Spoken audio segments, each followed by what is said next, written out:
नमस्कार। मैं मिस कनकलता झा। बच्चों, आज आप लोगों के लिए एक बहुत ही सुंदर पाठ लेकर प्रस्तुत हुई हूँ। खिलौनों की सभा। सभी बच्चों को खिलौने बहुत पसंद आते हैं। आप सबको भी खिलौने बहुत पसंद आते होंगे। बच्चों, खिलौने आजकल कहीं ना कहीं टीवी, मोबाइल की दुनिया में कहीं खत्म होते जा रहे हैं। उनसे हमारा ध्यान कहीं हटता चला जा रहा है। आजकल बच्चे खुली हवा में दौड़ भाग के खेल नहीं खेलते, बैठकर वीडियो गेम्स खेलना पसंद करते हैं। इसलिए बच्चों के खिलौने भी उदास हो गए हैं। अब खिलौने बच्चों से क्या कहना चाहते हैं, ये हम इस पाठ में पढ़ेंगे। आइए शुरू करते हैं बच्चों। पाठ पढ़ना, खिलौनों की सभा। सावरी और मनु बस्ता मेज पर रखते हैं। माँ, बहुत भूख लगी है। खाना तैयार है, जल्दी से कपड़े बदलकर हाथ मुंह धो लो। अरे वाह, राजमा चावल, मेरा मनपसंद खाना। मन्नू और सावरी खाना खाकर बर्तन रसोई में रखते हैं।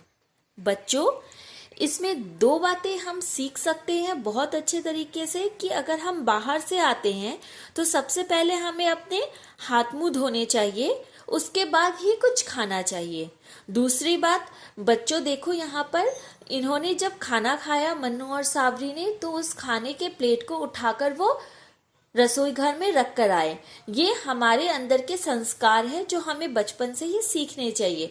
तो बच्चों, आप भी क्या करोगे, जब खाना खाना हो जाएगा आप अपने प्लेट को उठाकर, अपनी थाली को उठाकर रसोई घर में रख कर आओगे। और जब भी आप कहीं बाहर से आते हो तो आप सबसे पहले अपना हाथ मुंह धोओगे, उसके बाद ही कुछ खाओगे। आगे बढ़ते हैं। मन्नू तब तक मेज साफ कर देता है, फिर गृह कार्य करने बैठ जाता है। कमरे के कोने में खिलौनों की पिटारी रखी है। थोड़ी थोड़ी देर में खिलौनों की पिटारी से मुंह बाहर निकालकर झांकते हैं। गुड़िया बोलती है, अब सावरी और मनु हमारे साथ खेलेंगे। गृह कार्य पूरा करके दोनों कंप्यूटर पर खेलने लगते हैं और रात का खाना खाकर कुछ देर टेलीविजन देखकर सो जाते हैं। सभी खिलौने उदास हो जाते हैं।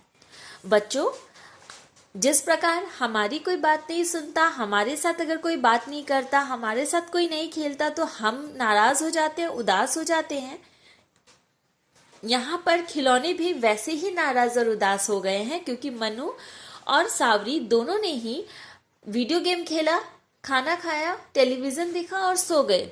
दोनों में से किसी ने खिलौने की पोटली की तरफ देखा तक नहीं। फुटबॉल क्या कहता है, आइए बच्चों ये सुनते हैं हम। उदास होकर, हम इतने दिनों से इस पिटारी में ही बैठे हैं, हमारे साथ कोई नहीं खेलता, मैं पिचक गई हूँ। सावरी और मनु कंप्यूटर पर ही खेलते रहते हैं, मुझे लेकर पार्क में भी नहीं जाते। कितने उदास है, फुटबॉल भी कितना उदास है और बोल रहा है कि अभी हमें लेकर कोई खेलता नहीं है, मुझे पार्क में भी नहीं ले जाया जाता, मैं तो पिचक ही गई हूँ। अब सुनते हैं कि लूडो क्या कहती है। ठीक है बच्चों, हमें तो जैसे भूल ही गए हैं, मेरी गोटियां भी मुझसे बिछुड़ गई है, यानी गोटियां खो गई है, कोई इधर कोई इधर, लेकिन सावरी और मनु का ध्यान उस पर कतई नहीं है। अब बैट क्या कहता है, यानी बल्ला, सुनते हैं। ठीक कहते हो भाई, मुझे भी बच्चे हाथ नहीं लगाते। सही बात है, बच्चे तो उनको भी हाथ नहीं लगा रहे हैं। अब देखते हैं कि पजल क्या कहते हैं। पजल भी आगे आकर बोली, दोस्तों यही हाल रहा तो सावरी और मनु तो हमें भूल ही जाएंगे। एक दिन हमें रद्दी की टोकरी में डाल दिया जाएगा, लेकिन यह अच्छा नहीं है। सावरी और मनु कंप्यूटर के कारण शाम को बाहर खेलने भी नहीं जाते हैं।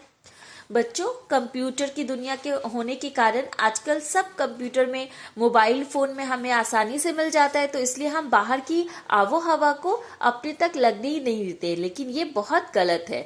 इसकी वजह से हमारी भरपूर मात्रा में हमारा पोषण हमें नहीं मिल पाता है, भरपूर मात्रा में हमारे स्वास्थ्य पर इसका प्रभाव पड़ता है। इसीलिए हमें बाहर खेलना अवश्य जाना चाहिए।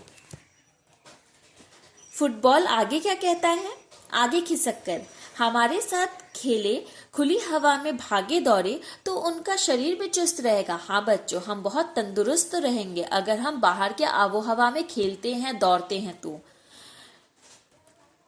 किताबें क्या कह रही है? हमारे ऊपर तो धूल जम गई है।